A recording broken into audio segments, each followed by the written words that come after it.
Isuk diisi, sore mati. Isuk diisi, sore mati, adalah simbol untuk Pulau Jawa dahulu kala. Jauh sebelum ajaran Hindu masuk ke Pulau Jawa banyak berisi makhluk-makhluk gaib.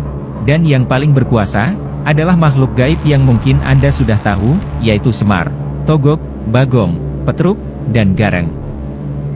Karena kesaktian dan keserakahan kelima makhluk gaib inilah, Pulau Jawa dapat sebutan isuk diisi sore mati, yang maksudnya, Pulau Jawa tidak bisa dihuni oleh manusia, walaupun dihuni akan terjadi pertumpahan darah di antaranya, baik karena perang, ataupun bencana alam.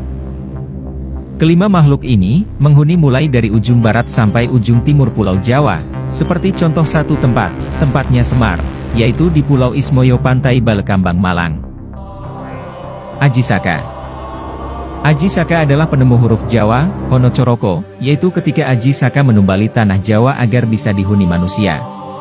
Singkat cerita, Aji Saka datang ke Pulau Jawa, dan sudah menciptakan huruf Jawa. Dalam pengembaraannya, dia sadar bahwa tanah Jawa tidak stabil, sering sekali darah manusia bercucuran, dan akhirnya beliau tahu kalau penyebabnya adalah kelima makhluk gaib tadi, yaitu Semar, Togog, Bagong, Petruk, dan Gareng. Akhirnya tanah Jawa ditumbali, atau diberi rajah dan doa, untuk bisa dihuni. Untuk tempatnya, masih banyak dipertanyakan. Syekh Subakir. Sebuah raja, juga memiliki tanggal kadaluarsa. Dalam perkembangannya, seiring dengan waktu dan semakin ramai Pulau Jawa, Raja Aji Saka tidak bisa bertahan lama dan menjadi kadaluarsa. Kembalilah keadaan di mana jin berkuasa, hujan darah di mana-mana, dan bencana merajalela. Lalu pada suatu ketika, datanglah waliullah pertama di Jawa, yaitu Syekh Subakir. Mengetahui kondisi Pulau Jawa yang sulit dihuni manusia, beliau menumbali tanah Jawa dengan Raja Kolocokro di Gunung Tidar. Dan, menjadi damai kembalilah Pulau Jawa kita tercinta ini. Namun seperti Raja Aji Saka, jelasnya Raja Syekh Subakir juga memiliki tanggal kadaluarsa. Pertanyaannya, kapankah itu terjadi? Semoga Allah senantiasa melindungi kita semua. Versi yang lain mengenai mitos Pulau Jawa. Alkisah, ketika itu di tanah Hindustan ada seorang Raja Brahmana, berjuluk Prabu Isaka, atau yang disebut dengan Prabu Aji Saka. Sang Prabu Aji Saka ini adalah putra dari Prabu Iwasaka, atau Betara Anggajali. Prabu Aji Saka diajari berbagai laku oleh ayahnya, sehingga ia mendapatkan banyak kesaktian sebagaimana para dewa. Setelah itu, ia diperintahkan untuk bertapa di sebuah pulau yang panjang, atau dalam bahasa Jawa yaitu Dawa, atau Dowo. Keadaan pulau ini masih sepi, dan sebelumnya oleh Sang Hyang Guru, diberi nama Pulau Jawa. Prabu Isaka, kemudian bergegas mencarinya. Setelah cukup lama, ia menemukan pulau yang masih sunyi, kira-kira di sebelah tenggara tanah Hindustan. Ketika pertama kali Prabu Isaka menginjak di pesisir utara Pulau Jawa, menurut hari Hindu, menjelang hari Buddha, atau menjelang masa Kartika dalam tahun Sambrama. Zaman Pancamakala, mencapai 768 tahun. Prabu Isaka lalu mengelilingi seluruh daratan pulau ini, mulai dari ujung barat laut hingga ujung tenggara. Prabu Isaka sangat kagum ketika mengetahui panjang pulau ini, karena mulai dari Aceh sampai Bali, masih utuh menjadi satu. Dikisahkan, perjalanan Prabu Isaka mengelilingi Pulau Jawa, mendapat kemudahan dari Hyang Sukma. Ia hanya membutuhkan waktu 103 hari. Prabu Isaka lalu bertempat di Gunung Hyang, yakni Gunung Kendeng di daerah Prabalingga dan Besuki.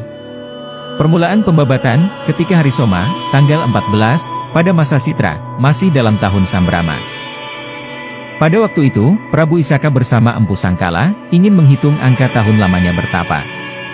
Karena pembabatan hutan Gunung Hyang dijadikan sebagai angka permulaan tahun, maka dinamakan tahun Sangkala. Yakni pada masa Kartika, dalam tahun Sambrama dalam hitungan tahun matahari, atau rembulan.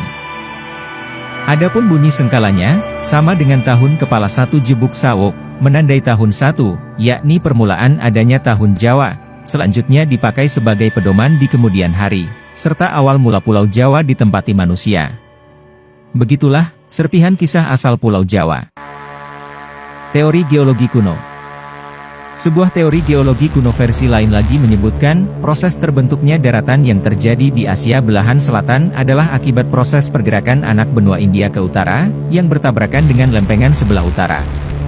Pergerakan lempeng bumi inilah yang kemudian melahirkan Gunung Himalaya. Konon, proses tersebut terjadi pada 20 hingga 36 juta tahun yang silam.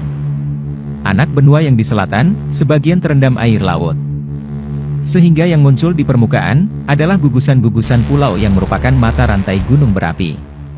Gugusan pulau-pulau di Asia Tenggara, yang sebagian adalah Nuswantoro, atau Nusantara, yang pada zaman dahulu disebut Swetadwipa. Dari bagian daratan ini, salah satunya adalah gugusan anak benua yang disebut Jawata, yang satu potongan bagiannya adalah Pulau Jawa. Jawata, artinya gurunya orang Jawa. Wong, dari kata Wahong, dan Tiang, dari kata Tihiang, yang berarti keturunan, atau berasal dari Dewata. Konon, karena itulah, Pulau Bali sampai kini masih dikenal sebagai Pulau Dewata, karena juga merupakan potongan dari benua Swetadwipa, atau Jawata. Mengingat kalau dulunya anak benua India dan Swetadwipa, atau Jawata itu satu daerah, maka tidak heran kalau budayanya yang hampir sama, atau mudah saling menerima pengaruh. Juga perkembangan agama di wilayah ini, khususnya Hindu dan Buddha yang nyaris sama. Empu Barang. Alkisah, dalam kunjungan resminya sebagai utusan raja, Empu Barang atau nama bangsawannya adalah Haryo Lembusuro, dia adalah seorang pandito terkemuka tanah Jawa, sedang berkunjung ke Jambu Dwipa, atau India. Sesampainya menginjakkan kaki di negeri Hindustan ini, oleh para Brahmana setempat, Empu Barang diminta untuk bersama-sama menyembah patung perwujudan Hari Candana, atau Dewa Wisnu. Namun, dengan kehalusan sikap manusia Jawa, Empu Barang menyatakan, bahwa sebagai pandito Jawa, dia tidak bisa menyembah patung, tetapi para Brahmana India tetap mendesaknya, dengan alasan, kalau Brahmana dinasti Hari Candana menyembahnya, karena Wisnu dipercaya sebagai sang pencipta Tribuana. Dengan setengah memaksa, Empu Barang diminta duduk, namun sewaktu kaki Empu Barang menyentuh tanah, tiba-tiba bumi bergoyang, tidak disebutkan berapa kekuatan goyangannya dalam skala Richter.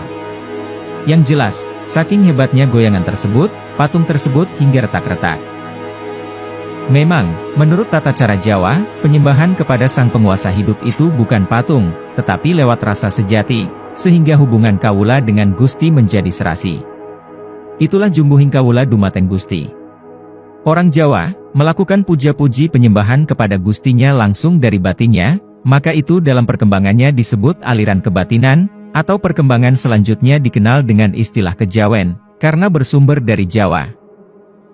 Bagi orang Jawa, cerita tentang waktu bumi Jawa belum dihuni manusia, dulu telah dihuni oleh golongan dewa-dewi dan makhluk halus lainnya. Dan salah satu putra Sang Hyang Jagat Girinata, yaitu Batara Wisnu, turun ke arca pada kawin dengan Pratiwi, atau Dewi Bumi. Dalam pemahaman kejawen, hal itu disikapi dengan terjemahan, kalau Wisnu itu artinya urip atau hidup, pemelihara kehidupan. Jadi jelasnya, awal mula adanya kehidupan manusia di bumi, atas izin sang penguasa jagat. Dewa perlambang sukma, manusia perlambang raga. Begitulah hidup manusia, raganya bisa rusak, namun sukmanya tetap hidup langgeng. Prabu Galbah. Kemolekan bumi Jawa laksana perawan rupawan yang amat jelita, sehingga kerajaan Rum, atau Ngerum, yang dipimpin Prabu Galbah, lewat laporan pendeta Ngali Samsujen, begitu terpesona karenanya. Maka diutuslah dutanya yang pertama, yang bernama Hadipati Alip. Hadipati Alip, berangkat bersama 10.000 warga Ngerum menuju Nuswa Jawa. Mereka dalam waktu singkat, meninggal terkena wabah penyakit, tak tersisa seorang pun. Lalu dikirimlah ekspedisi kedua, di bawah pimpinan Hadipati Ehe. Malangnya, mereka juga mengalami nasib sama, tupes tapis, tanpa tilas. Masih diutus rombongan berikutnya, seperti Hadipati Jimawal, J, Dal, Bi, Wawu, dan Jimakir. Semuanya mengalami nasib sama, tumpes kelor. Melihat semua itu, Prabu Galbah terkejut dan mengalami shock hebat. Akibatnya, sakit jantungnya kambuh. Dia kemudian jatuh sakit, dan dalam waktu tak lama, dia pun mangkat. Pendeta Ngali Samsujen, merasa bersalah karena nasihatnya menimbulkan malapetaka ini terjadi. Akhirnya, beliau mati dalam rasa bersalah. Tinggal Mahapati Ngerum, karena rasa setia.